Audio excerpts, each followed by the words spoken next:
This is Leave Your Mark. I'm Vince Cortez, and today's guest is Robert Kangal.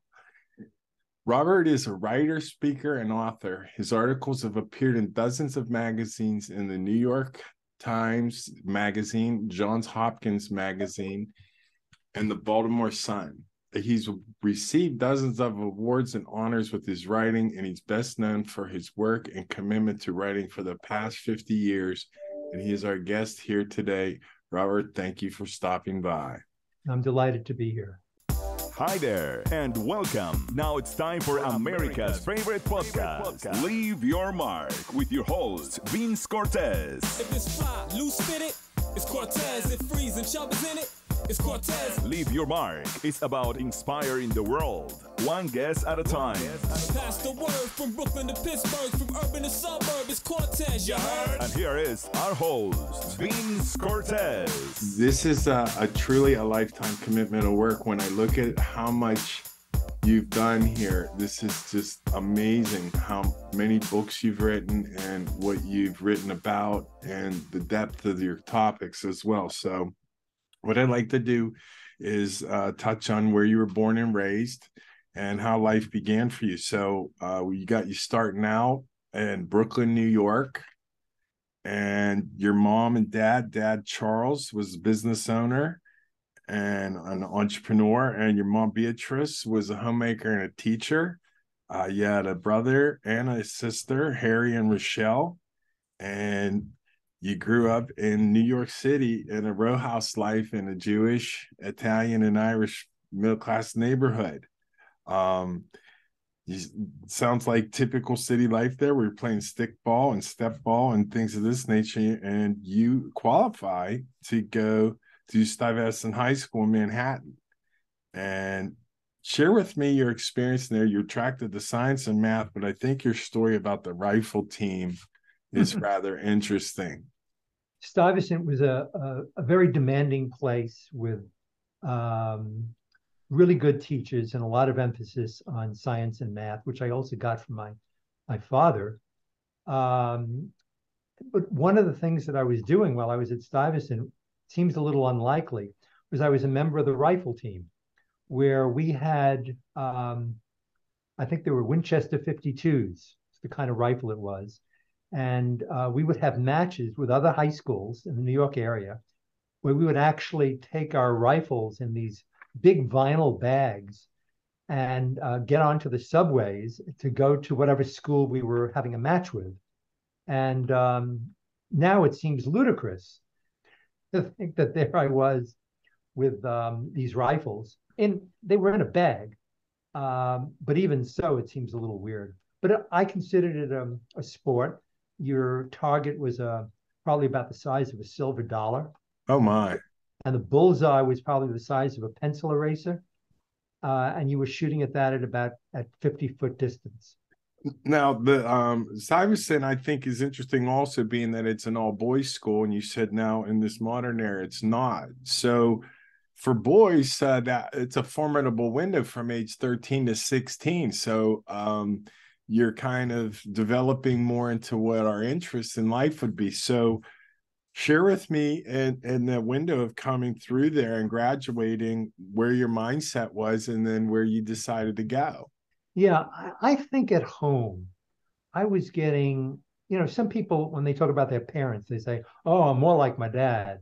Or they'll say, oh, I'm really more like my mom. And I don't think that way. I think I'm about evenly split between my mom and my father. And my father was more interested in science and math, and I picked that up, and I loved that and still do. And my mother was an English major at Brooklyn College and was always talking. She was a little bit of a melodramatic person. She liked poetry. She liked fiction. We were always talking about words at home.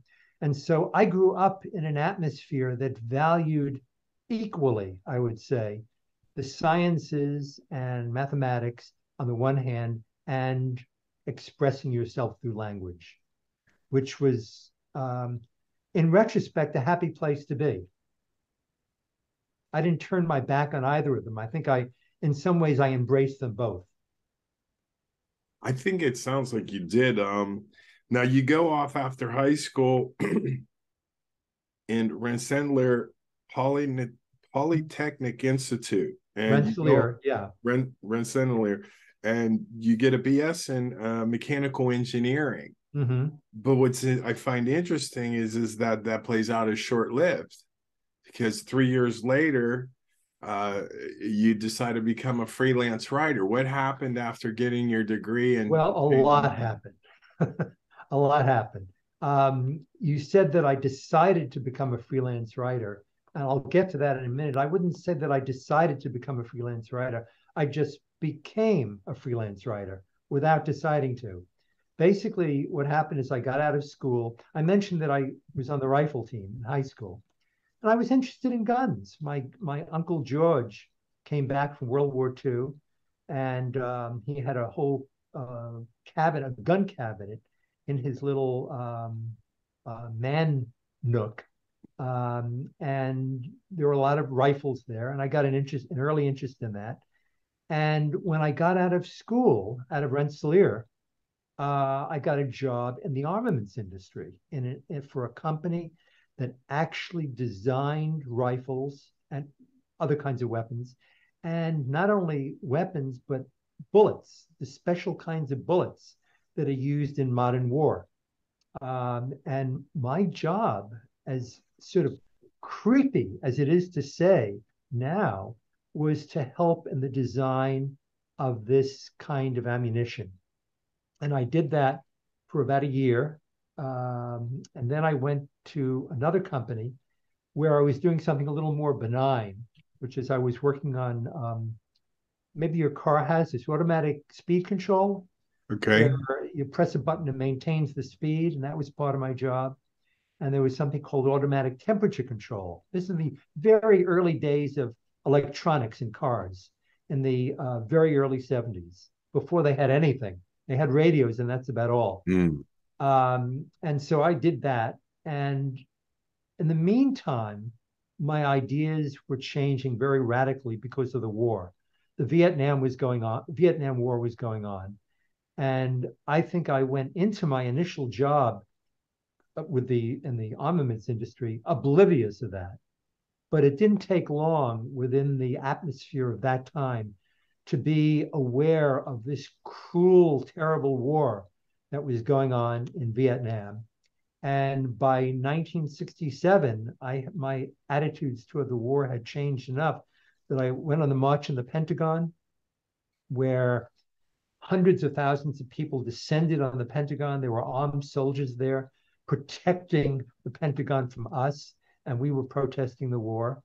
And after that experience, I came away and quit my job and left that industry. In the meantime, I fell in love, which changes everything. And oh yeah, I fell in love with a woman who was a graduate student in the sciences. And at one point, I left my work and I followed her to Europe. And then when I came back to Baltimore in 1970, for a couple of months, I didn't know what I was doing. But I had these ideas about what was going on in the world, about how people in my generation like couldn't talk. This wasn't true of me, but it was very often true of my friends and many young people, where we couldn't talk to our parents. It's like we inhabited two different worlds. We're using two different kinds of language, and our parents were all caught up in what they had gone through in the Depression, and we were all caught up in what we were going through in the war. We couldn't talk to each other. And I went up to an underground newspaper in Baltimore with the unlikely name of Harry. That was its name, same name as my brother. It was called Harry. And I said, hey, look, I talked to the editor. I said, look, I got these ideas about what's going on in this country. I want to write about them. Give me a chance. And the guy said yes. And I wrote these three terribly written essays about what I thought was going on. But it was a chance to express myself. And that's why I say I didn't decide to become a writer. I just wrote. I wrote these articles. And then after that, I started looking for other places that might be interested in my work. And one thing led to another. It was very slow. There was very little money in it, and only gradually was I able to get into a position where I could make a living from it. It's very interesting. So the emotion of the anger just slid you right into writing. Exactly. The idea then of how far along was that Vietnam War? I mean, with you coming out of high school at 18, did you have to enter a draft, or was that right on the cusp of the end of it? Well, I came. No, it was still going on. I graduated from age 16 actually, and the jobs that I had gave me what was called an occupational deferment. So I didn't have to worry about the draft because I was, in the eyes of the draft board, contributing to the defense of the country by having this job, by having these jobs. But when I gave up those jobs, I lost those deferments. And then I worried a lot about what was going to happen. So, wow, yeah, and the And war ended shortly then, the thereafter. war ended, I guess, around 75.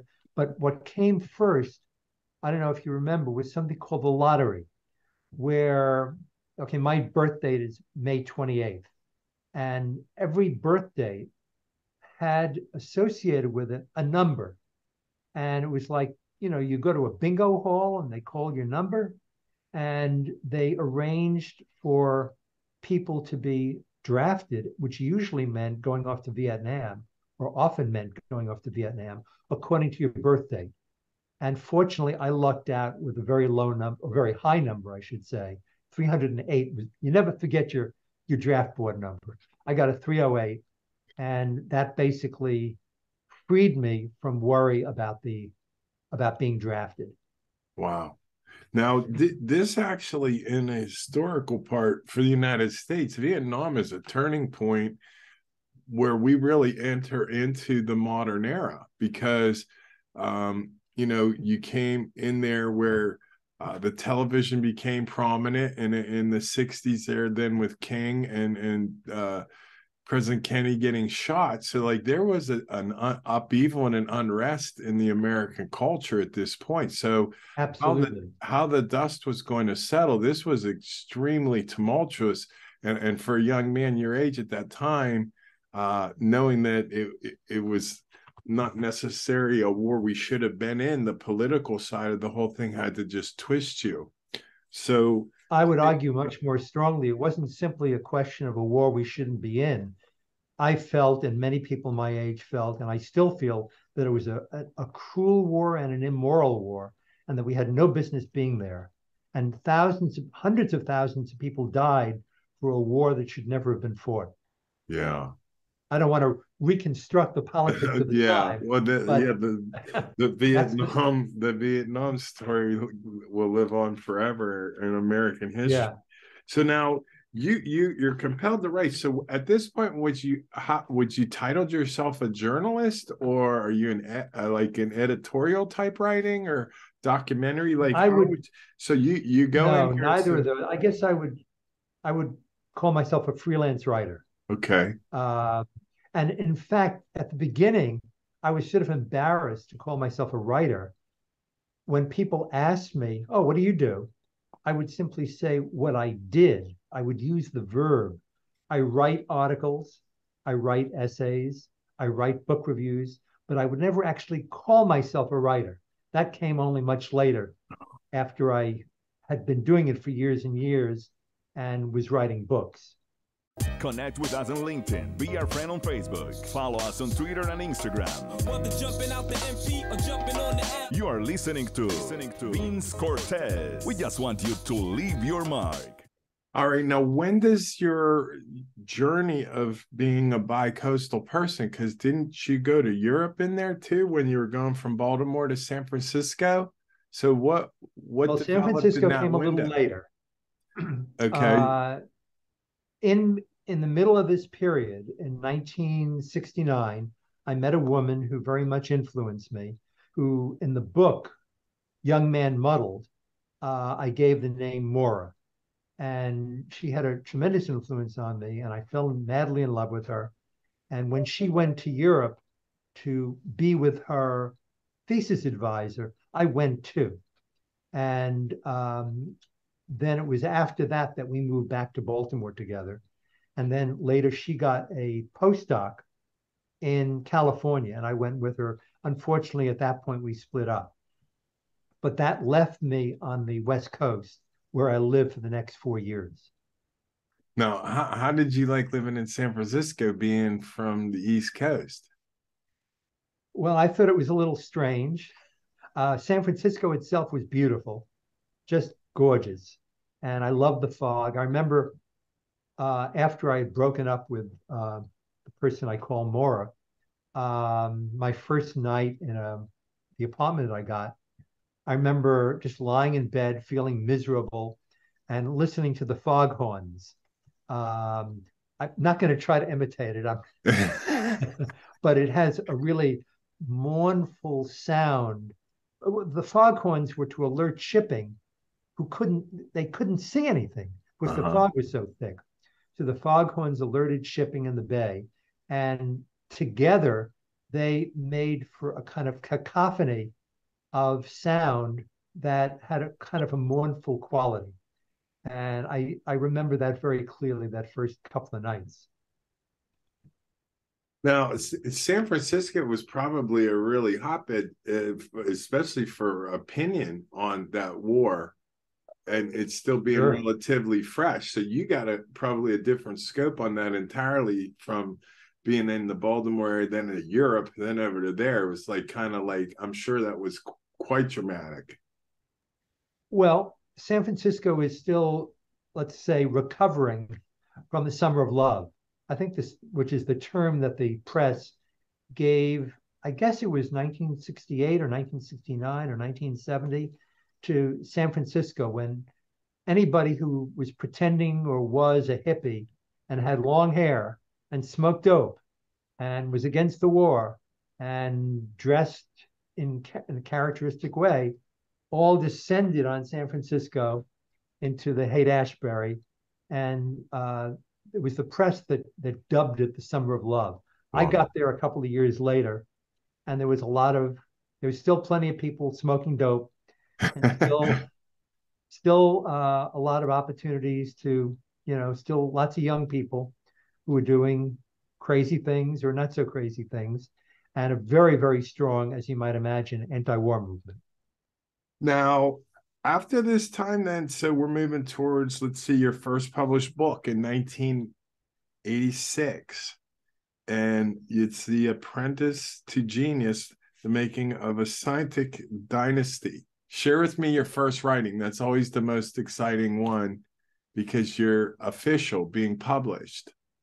Well, I'm going to backtrack a little bit, because you asked me about San Francisco, and I'll tell you that what I was doing in San Francisco for the 4 years that I was doing it, when I was living there, I was working on a book that never got published, where I basically got obsessed by it. And it was a book about cities and city living. It was influenced by my New York experiences, by Paris, now by San Francisco. And I decided the whole world had turned against cities, and people were saying, how can anybody live in a city? They're ugly, and they're crime ridden, and they're dirty, and this and that. They're falling apart. And I didn't share that view. I thought cities were great places to live. And I got it into my head, with a complete lack of wisdom or balance or intelligence, that I was going to write a book about cities. And even though I really didn't have the money to support myself, I went ahead and did that and made myself a little crazy. And it never got published. It was a complete failure. But then I returned to Baltimore, returned to my previous freelancing career, vowing, I should tell you, that I would never write a book again.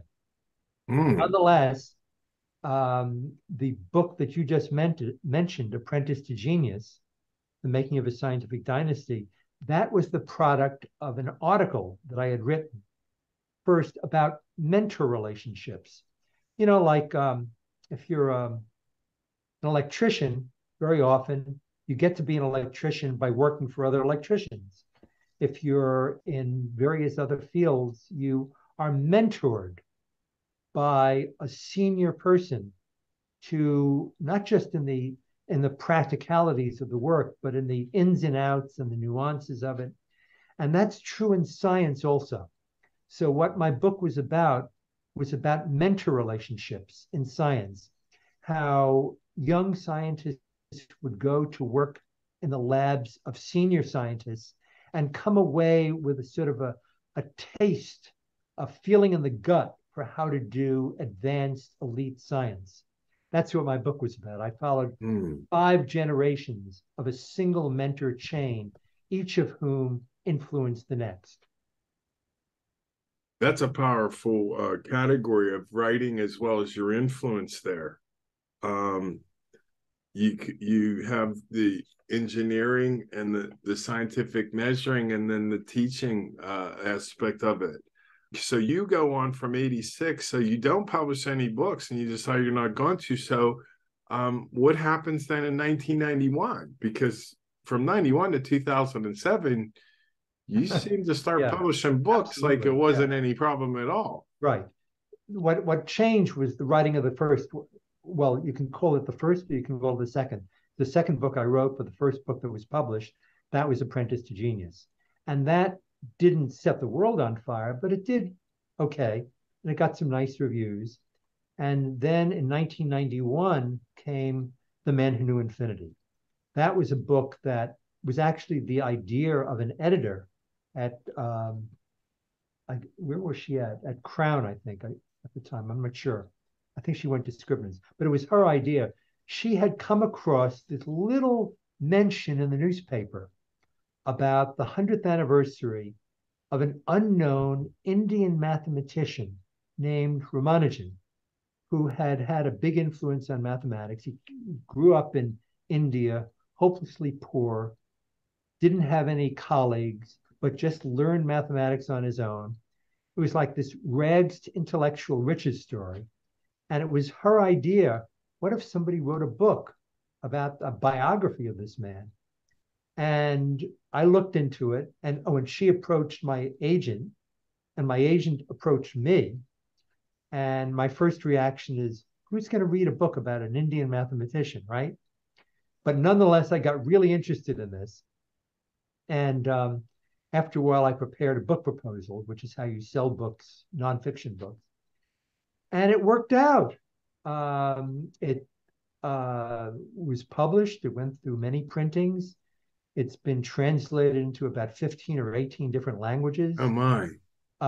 It's been all over the world. Then later, they made a film about it with the same name, The Man Who Knew Infinity, with Dev Patel playing Ramanujan and Jeremy Irons playing the other main character in the story is named G.H. Hardy, who's the English mathematician with whom Ramanujan works. And they make this sort of dynamic duo. And so they're the stars of the book and the stars of the movie. What, and the name of the movie is the same as the book? Well, it's the same idea. You know, it's a distillation of the book. Okay. So What's the title of the movie? Same, The Man Who Knew Infinity. Okay. No, that's exciting. So it was very exciting. But the movie didn't come for years and years and years later. It came in 2016, okay? And the book came out in 1991. So that's like 25 years later. Wow. Yeah. Wow. Somebody saw the storyline and had to do it all these years That's later. Exactly right. If you are listening from Australia, Florida, or just from around the corner, From East Coast to West Coast outlets, if you're not into the dirty South straight, make a left and body. contact us. Leave your mark with your host, Vince Cortese. Well, I think now I want to touch on, because we brushed over there, in 1999, you're the professor of science writing at MIT graduate program. And I mean, MIT holds an enormous reputation. So when you go in there and you're teaching the science of writing, you're pretty seasoned at this point, but you're also showing your mother's influence again with the teaching and the English influence. So share with me how you put your course together. Okay, well, I'll tell you what it was all about. First of all, it wasn't the science of writing. It was science writing, which means... Oh, about science. It's writing about science for the rest of us. In other words, scientists always write journal articles and books that nobody can understand, that are written for other people in their field. Science writing is writing about difficult subjects for the rest of us so that we have a chance of understanding in popular magazines and newspapers and in books. And by then I had done a lot of that. And so I and another faculty member at MIT started what was called the Graduate Program in Science Writing.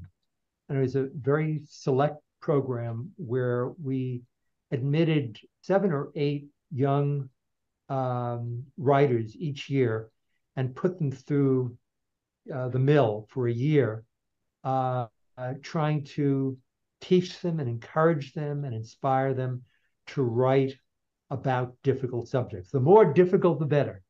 The more arcane, the more obscure, the better. The idea is to be able to talk about them, to take these difficult concepts, these hard-won ideas, and make them palatable and reachable for and understandable for ordinary readers. And so that's what I did there for about 11 years. That's very exciting when you're in there. And I'm sure like MIT is a bit of a think tank. So I'm sure that the stories that they were writing about were very interesting. The intellectual mind usually has a tendency to be a bit sharper in its opinion, especially on controversial products. So I think that would have probably been a very good time for you in the front of the room with students writing for you. Now, with a career of writing and what you've done, where do your future interests lie? What do you see yourself doing moving forward here? Well, I'm actually working or have worked on a sequel to the book that we're here to talk about a little bit about, Young Man Muddled. This other book is going to be sort of a sequel to it, based in San Francisco and about the sort of debacle that I went through with trying to write that book about cities. But what I've been working on since in the last 8 months is a new book for Simon & Schuster called The Antioch Mosaics. And it's about, again, it's another example of an obscure subject that I hope to make accessible and interesting to my readers. In the 1930s, a group of Princeton University archaeologists went to Antioch, Turkey, what is now Turkey, which was one of the great capitals of the ancient world, along with Rome and Constantinople, and is sort of basically buried underground. And they did an excavation of Antioch, where they went in expecting to find these palaces and hippodromes and baths and everything like that, and found very little of that, but instead found mosaics, hundreds and hundreds of absolutely beautiful mosaics showing with mythological subjects or household domestic subjects, gods and goddesses, Dionysus getting drunk, all sorts of wild, beautiful things. And so my book is about this excavation and how they discovered these mosaics and what happened to the mosaics after they were distributed. Now they're in museums all over the world. So that's the book that I'm going to be working on for the next year and a half. As a writer, what is your most favorite part of your work? Well, I like the research and the writing equally, but certain parts of the research and certain parts of the writing, when in the research, when you're very often you feel lost and confused and you don't know where you're going and you don't know what's important yet, and you're sort of following your nose, and you sometimes stumble on unexpected discoveries, unexpected finds in archives, and all of a sudden, bingo, it's like all of a sudden you have this light that's shed on your subject in a different way that you didn't appreciate. So that's one. And then the other big moment, I'd say, is along in the writing, you write a first draft and then you write draft after draft after draft. And once again, you're kind of feeling lost and confused and you don't know what you're doing. And you look at your own work and you say, this is dreck, this is terrible. And you feel miserable about yourself. But if you work through that, you get to a point where once again, there's a kind of clarity descends on this muck that you've been trying to work your way through. And all of a sudden, or not so all of a sudden, but gradually you see it, and it can seem beautiful at that point, where all what had been confused becomes clear, and you feel very thankful and very happy. I like that. That's very fulfilling. How would you say that your writing has changed views in your life? In hundreds of ways, but I can tell you one. We were talking before about Apprentice to Genius, my first book, the one about the mentors. And one of those mentors had a saying where basically the idea is a young scientist can come into a lab and think, oh, well, I've really got to do a lot of preparation for this. I got to go to the library. I got to study. I got to do this. I got to do that before I can do a great experiment. And this scientist's wisdom was to say, look, yeah, you need to do some preparatory work, but basically forget it. Just get hysterical and do it. And that motto or dictum, just get hysterical and do it, has stood with me for, I guess, 40 years now as a way of sometimes getting out of my own way and just saying, okay, enough of this. I'm getting lost in it. I just need to get hysterical and go off in another direction. So that would be one example. What would you say is the best compliment you received about your work? That I would never have believed that I could be so interested in X or Y or Z, but your book did that for me. If you had a billboard for the students at MIT, what would you have put on that? Well, that's a great question. I'd have to think about that. I'd say listen to others, but also listen to yourself. If it's just one or the other, if you're just listening to others and other people's opinions and what they have to say about your work, about what you're doing, you'll just be battered around. You'll just get slammed around by people and you won't know whether you're coming or going. And on the other hand, if you think, oh, I'm such a big shot, I'm so smart, I'll just listen to myself, I'll ignore what everybody else has to say, then that's another way of getting really hopelessly lost, because you're not as smart as you think you are, believe me. And you have a lot to learn from other people. And this balance of listening to yourself and listening to others is, I think, crucial. We all have to learn it in different ways. Nice balance. If you have a story to share, tell us. How are you going to leave your mark? Contact us. Leave your mark with our host, Vince Cortese. Be our guest. You've led me to the point in the interview where how would you like to leave your mark? How would you like to be remembered for your life's work?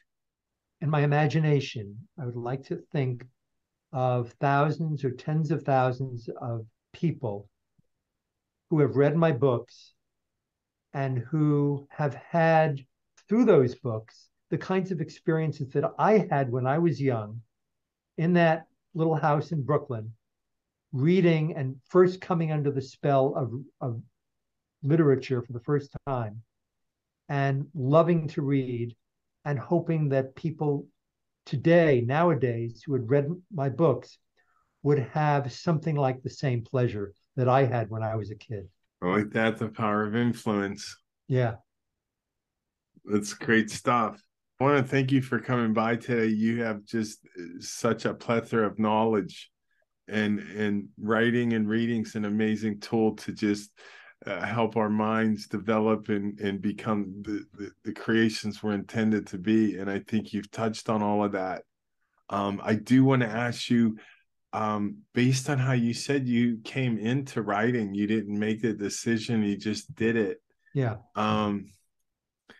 Can you explain to me, your career sort of chose you, and through your influences? So, I mean, what point on that did you really feel like you were gonna? Was this something you were just thinking you were to do then, or did you realize you were gonna do it your whole life?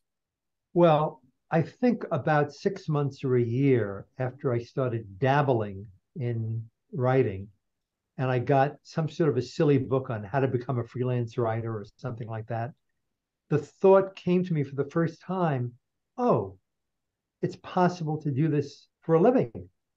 You can make a living at it. You can get by, maybe. It's possible. I'm going to try that. I'm going to do that. That probably came about a year after I first started dabbling. That's a And yeah, strong and then intuitive voice. yeah, yeah.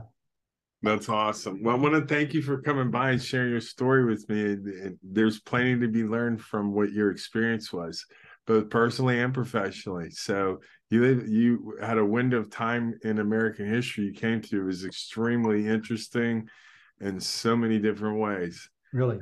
and controversial. So I want to thank you again for coming by.